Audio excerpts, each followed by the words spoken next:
Smita. Today I am going to make decorative flowers using paper. Materials required are glue, circle cardboard, scissors, square paper and a string. Come, let's go to our video.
Wow!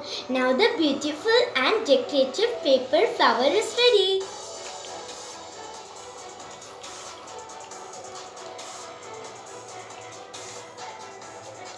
I loved it so much.